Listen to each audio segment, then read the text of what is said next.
Hello guys, and I'm Dr. Vidal, and it's Tuesday Tips. Thank you so much for joining every week. This is our time that we get to discuss different topics and I get to answer your questions.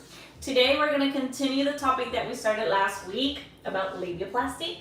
We started the topic last week going over in detail about the anatomy, about the procedure, what are the options, how's the recovery and time of recovery. So if you're interested in all of those details, it is very well explained. You can go to my page and you can find the live from last week.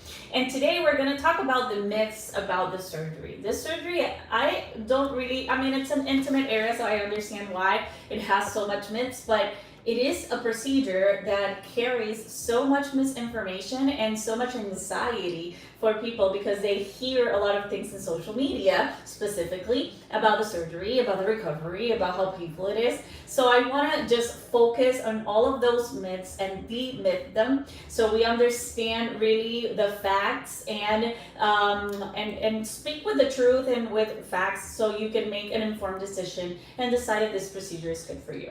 So let's start with the first one.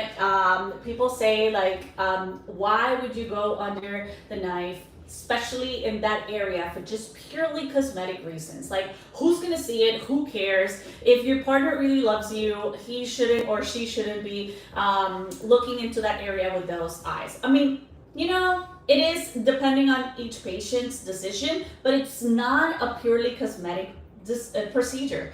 This procedure has a lot of impact in your self-esteem, in your comfort, in hygiene. So patients that decide to do this is not only because they're staring at their private area in the mirror and they think it's ugly. That is not the only reason. If that's the case and you want to do it, good for you. There are options. But usually these patients have discomfort, especially with bathing suits, with certain intimate clothing, with tight clothing, going to the gym. They always wearing baggy clothing because it's so bulgy that they feel uncomfortable. And that is not only purely cosmetic, that goes into your self-esteem and your ability to wear what you like. So it is not, and hygiene is also another issue because this excess skin may interfere with the ability to clean yourself well, and then we start having rashes and odors and problems with that. So it is not purely cosmetic, and if someone is telling you that, just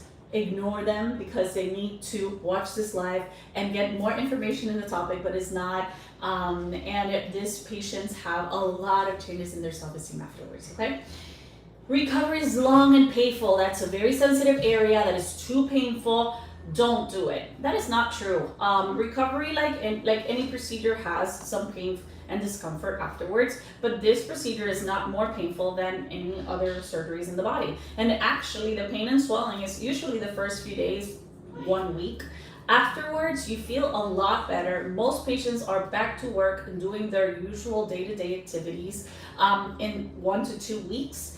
The only limitations is going to be exercising and sexual activities for 6 weeks. Why? Everything is recovering, but we don't want to put strain or tension in the incisions. When we do that, it's prone to open up, bleeding, and other complications. So it's gonna feel mostly back to normal in 2 to 3 weeks, but still you have to make it some rest so that scar becomes strong enough to tolerate stretching and tension, okay? But it's not long and painful. It's actually a very short procedure. It can be done within an hour. So if you're adding it to other procedures, it's not gonna extend a lot your anesthesia time, and it can be done under local and sedation. So it's not a very long procedure or painful. That is not true. A lot of people are concerned about sensation changes, especially intercourse related. It does not affect your sexual organs that carry sensation, orgasm in that area. So clitoris and G-point, internal intercourse, or the internal canal itself does not target any of that. This is really a skin surgery. So you may have some changes in sensation around the skin in the labia afterwards, but it's usually temporary. In a couple of weeks to months, it returns back to normal. So it's not true that you lose or have changes in your pleasure sensation in that area. That is completely untrue. If we do changes around the clitoris, it's not the clitoris itself, it's the covering of it. So pretty much the skin around it, that's called the clitoral hood.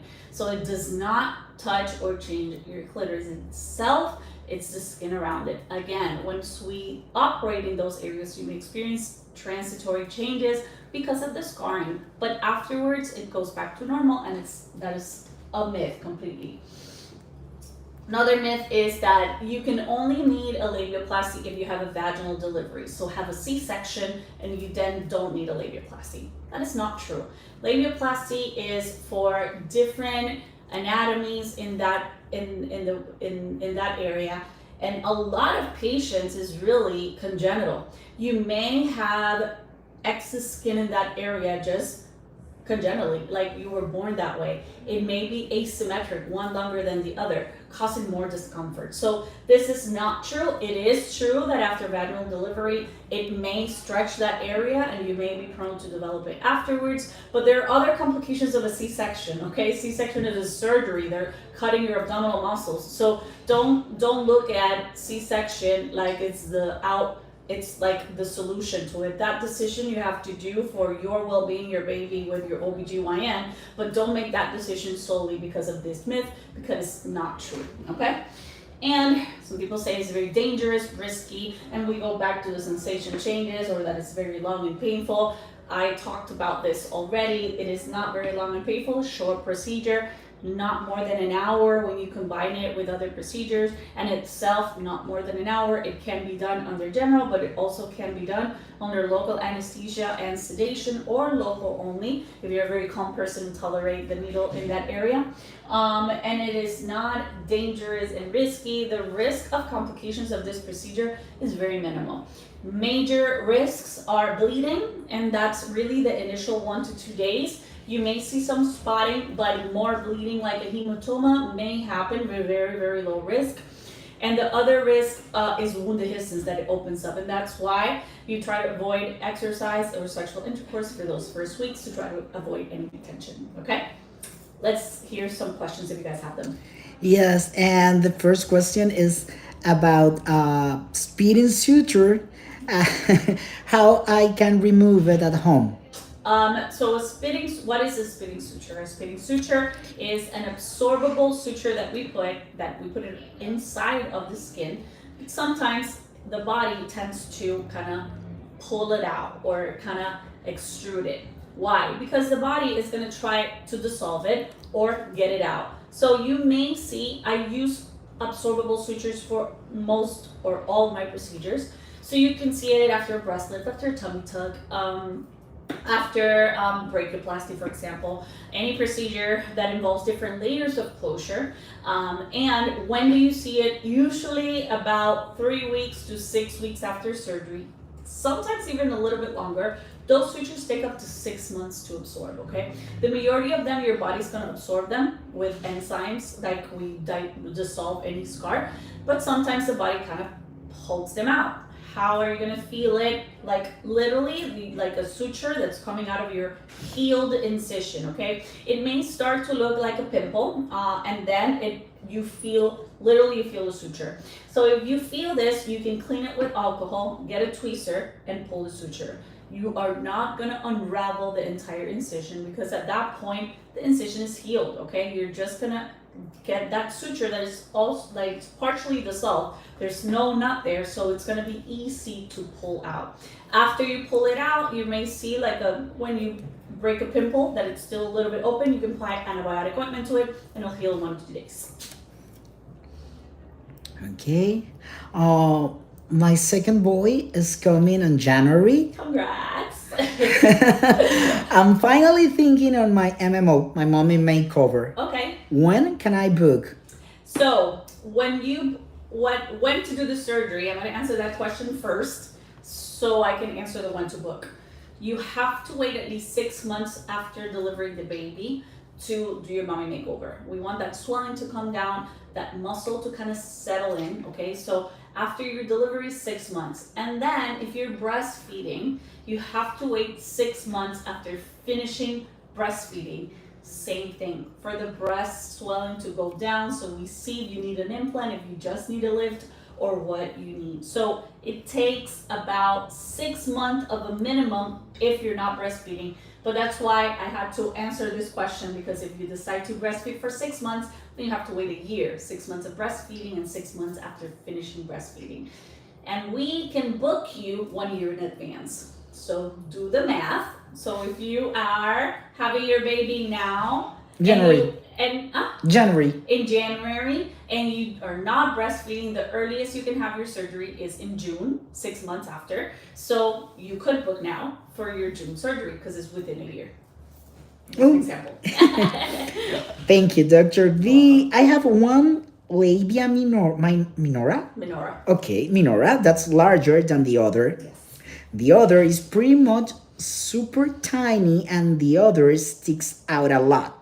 The extra skin is very uncomfortable. Can the inner labia be reduced? Completely. That's labiaplasty. And one of the main reasons that patients come, you're not alone, is asymmetry. Okay? So one that is longer than the other and causes discomfort like you are. So you're a perfect candidate for labiaplasty, and it's basically trimming that excess tissue on the side that is longer to match the other side.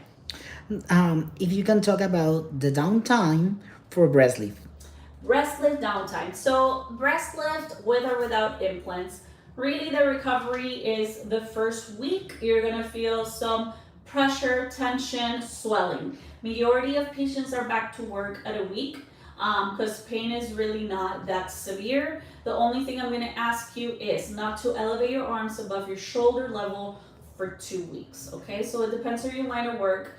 If you have to be putting your arms up for your line of work, then you have to wait a little bit longer, okay? But if you are doing desk work or something that you don't need to lift anything heavier, usually by a week you could.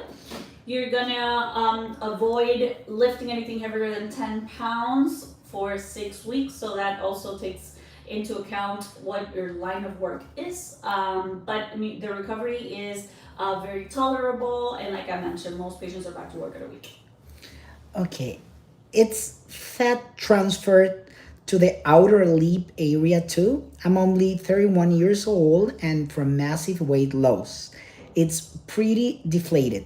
Yes, very good question. So yeah, the most common 2 procedures for labiaplasty is in the labia minora, resecting the excess tissue like the previous patient asked, and in the labia majora, a combination of excising excess tissue and injecting fat to improve the appearance of a deflated look that may happen after massive weight loss with aging. It causes atrophy of the tissues and it looks deflated. So yes, that is a possibility. Okay, she said first, sorry, I have missed that part earlier, No worries. but can labiaplasty be done under local anesthesia, and how long is the procedure? So yes, it can be done. You just have to be not an anxious person around needles, but it can be done. You're just gonna feel the poke and the burning sensation of the anesthesia like in the dentist. The better alternative is local and sedation. So like a colonoscopy, you're giving some IV sedation in the vein and you're a little loopy, but you're not completely under. And that way you tolerate better the local anesthetic in the area, and it's a procedure not longer than an hour. That's it. That's it? Yes. Okay. That was the last question. Okay, perfect. Thank you so much, you guys, for the questions. The promo about labiaplasty. I forgot. Well, the promo. What's the promo, Willie? 15%. 15% off when you add labiaplasty to a mommy makeover or a tummy tuck or a breast procedure. So when you're combining labiaplasty with another procedure, you get 15% off. Thank you so much, you guys. So if you're interested in that, just give us a call, ask your coordinator. We can definitely get you more information than I have about that promo.